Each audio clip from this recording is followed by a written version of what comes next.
Hello అండి. అందరికీ నమస్తే. Welcome back to Shashi TV. And మనం చూస్తూనే ఉన్నాం. 'కొండ Surekha versus hero Nagarjuna.'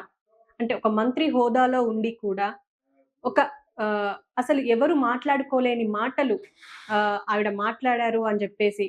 And ఎవరికో విడాకులైతే మంత్రి గారికి ఎందుకు? ఎన్నో ఇష్యూస్ ఉన్నాయి గదా! వాటిపైన ఫోకస్ చేయొచ్చు గదా! అని జెప్పేసి కూడా చాలా మంది మాట్లాడుకుంటున్నారు. ఎందుకంటే పాలించే ఆహ్, ఒక వ్యక్తి అంటే మంత్రి హోదాలో ఉన్న ఒక వ్యక్తి అండ్ అధికార పార్టీలో ఉన్న ఒక వ్యక్తి ఇలా మాట్లాడడం కరెక్ట్ కాదు అని జెప్పేసి చాలా విమర్శలొస్తున్నాయి. అండ్ ఈ విమర్శలతో పాటు అండ్ ఇందులో మనం ముఖ్యంగా ఇండస్ట్రీ నుంచి అందరూ రెస్పాండ్ అయ్యారు. అండ్ ఇందులో బాలయ్య బాబు ఇన్వాల్వ్ అవ్వలేరు. పవన్ కళ్యాణ్ డిప్యూటీ సీఎం హోదాలో ఉండి పవన్ కళ్యాణ్ కూడా అసలు ఎలాంటి స్పందించలేదు.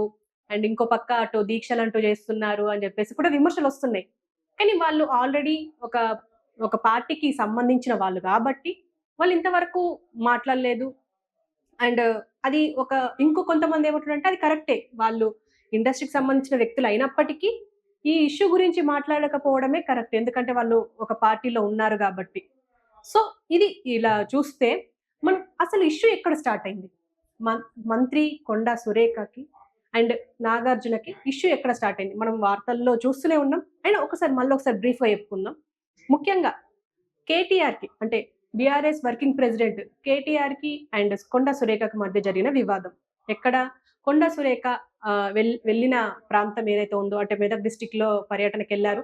అక్కడ చేనేత కార్మికులకు సంబంధించి ఒక దండ బీజేపీ నేత అయిన రఘునందన్ గారు వేసిన ఒక ఫోటో బాగా వైరల్ అయ్యింది. దాన్ని బాగా ట్రోల్ చేశారు కూడా బీఆర్ఎస్ వాళ్ళు. అండ్ బీఆర్ఎస్ సోషల్ మీడియానా ఇంకా వేరే సోషల్ మీడియానా అది పక్కన పెడితే అలా అయ్యింది. ఇందులో విమర్శ, ప్రతి విమర్శలు 2 జరిగాయి. అటు కేటీఆర్‌ని విమర్శించే క్రమంలో, నీ వల్లే అసలు హీరోయిన్స్ అంతా పెళ్లిళ్లు చేసేసుకుంటున్నారు. అండ్ కేటీఆర్ నీ వల్లే చైతన్యకి అండ్ సమంతకి విడాకులయ్యాయి అన్నట్టుగా మాట్లాడారు. కానీ ఇక్కడ నాగ చైతన్య సమంతను బయటకు తీసుకురావడం అండ్ అక్కినేని ఫ్యామిలీని టార్గెట్ జేయడం. అంటే ఈ మధ్య మనం చూసుకుంటూనే ఉన్నాం. చాలా మంది ఫ్యాన్స్ కూడా ఇదే బాధపడుతున్నారు. ఏంటంటే ఫస్ట్ హైడ్రా అనగానే కాంగ్రెస్ ప్రభుత్వానికి కన్వెన్షనే కనిపించింది. అండ్ ఇప్పుడు కేటీఆర్‌ని విమర్శించే ముందు ఎంతో మంది ఇండస్ట్రీలో ఉన్నారు. వాళ్ళ మీద చాలా విమర్శలు ఉన్నాయి, రూమర్స్ ఉన్నాయి. కానీ అక్కినేని ఫ్యామిలీని ఎందుకు తీసుకొచ్చారు అని కూడా చాలా మంది మాట్లాడుకుంటున్నారు. అయితే ఇందులో భాగంగా ఇటు ఒక పక్క హీరో నాగార్జున కొండా సురేఖ మీద పరువు నష్ట దావా వేశారు. పరువు నష్ట దావా వేయడమే గాకుండా అండ్ మా ఫ్యామిలీకి భంగం కలిగించారు. అండ్ మా ఫ్యామిలీని రోడ్డు మీదేశారు. అసలు గుట్టుగా ఉంటున్నాం మా ఫ్యామిలీని ఎందుకు బజార్‌కి ఈడ్చారు అన్నట్టుగా ఇప్పుడు పరువు నష్ట దావా వేశారు. దీంతో మంత్రి కొండా సురేఖ సంబంధించి లాయర్ కూడా రీసెంట్‌గా మనం చూస్తూనే ఉన్నాము. సో, మనం కూడా చూస్తూనే ఉన్నాము. మంత్రి కొండా సురేఖకి సంబంధించిన లాయర్ కూడా మాట్లాడుతున్నారు. అండ్ నాగార్జున చేసింది తప్పే. అంటే నాగార్జున పరువు నష్ట దావా వేయాల్సిన అవసరం లేదు అన్నట్టుగా మాట్లాడుతున్నారు. అండ్ ఆయన వల్ల అసలు సమాజానికి ఏం ఉపయోగం అని అడుగుతున్నారు. ఎందుకంటే 'బిగ్ బాస్‌ని' చూపించి. And 'big boss' for your kind information 'big boss' ఆయన సొంత షో కాదు. ఆయన అందులో హోస్ట్ మాత్రమే. దాంట్లో డబ్బులు తీసుకుంటున్నారు. అంటే ఆయన చేసిన పనికి గాను ఆయన డబ్బులు తీసుకుంటున్నారు. అంతే. ఇప్పుడు చాలా మంది హీరోలు, హీరోయిన్‌లు మనం చూస్తూనే ఉంటాము.